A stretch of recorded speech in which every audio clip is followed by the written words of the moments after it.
I'm not a great friend of soy, in particular because most of the soy, for example, here in the United States, is genetically modified.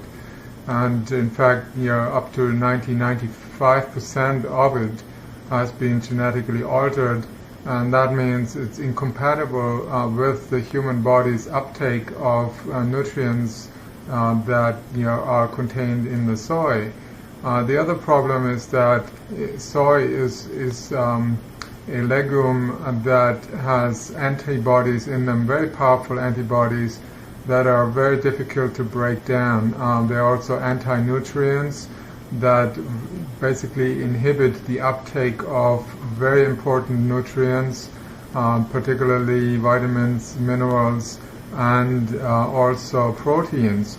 So a person who is eating soy, and we're talking about non-fermented soy, because there is also fermented soy, which in Japan is very prevalent. For example, unfermented or non-fermented soy contains anti-nutrients that prevent the uptake of these very vital, important substances.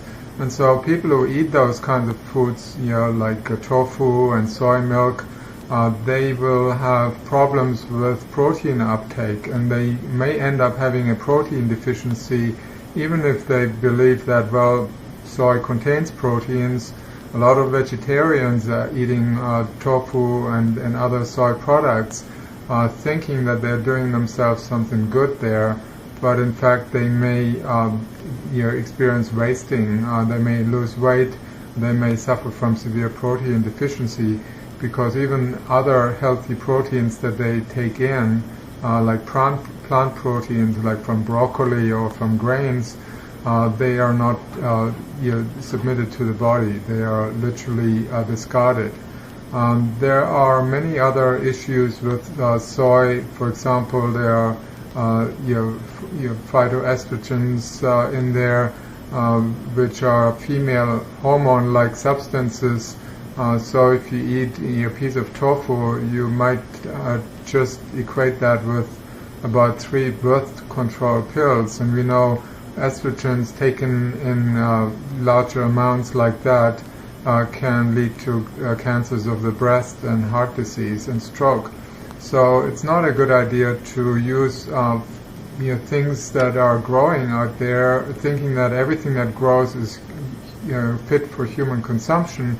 And that's not quite so, because there are foods that grow on this planet that are primarily designed for certain animals, and many animals have a completely different design, digestive system, that are able to detoxify these enzyme inhibitors that are contained in the soy, and therefore they won't have any of the same problems. For example, donkeys can easily eat a similar legume called peanuts, and if humans eat peanuts prolonged or regularly, they may end up having a severe peanut allergy. Why are so many people allergic to peanuts? Because it's not supposed to be a human food. That's an animal food. That's for animals.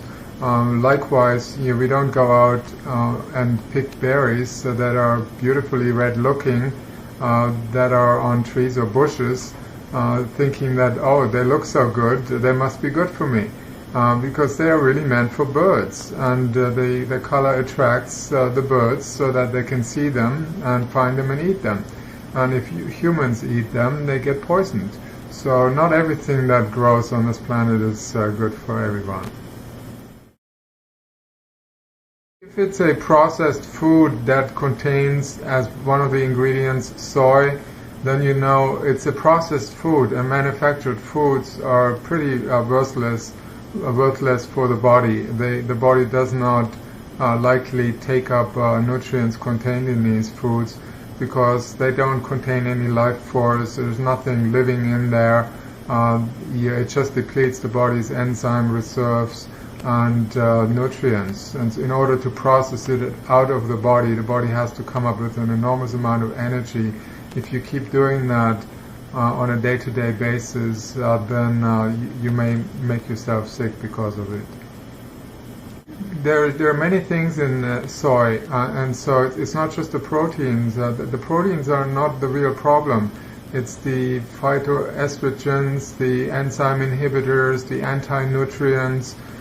These are the ones that inhibit the nutrients in the soy to be absorbed, and also the other nutrients that may be in the rest of the food that you're eating to become absorbed. So it's and of course in females and women it can lead to a boost in the appearance of estrogens in the blood, which can always lead to a faster growth of cells, which then leads to cancer cell growth. And so for them it's definitely no. You just avoid the soy under any circumstances. The only form in which soy can be properly processed and digested in the body without harm is in small amounts, properly fermented soy. But it takes about 5 to 6 years to properly ferment soy. The mass production lines in factories that make fermented soy, they make it in a couple of weeks. So it's not good enough. It doesn't remove all those these anti-nutrients. And so it's better to, if you want to eat it, to go to a Japanese store, or if you are in Japan, go to some of the local people that properly make that according to tradition, and then eat it in small amounts, because Japanese, they don't eat like big chunks of soy like people in the Western hemisphere do.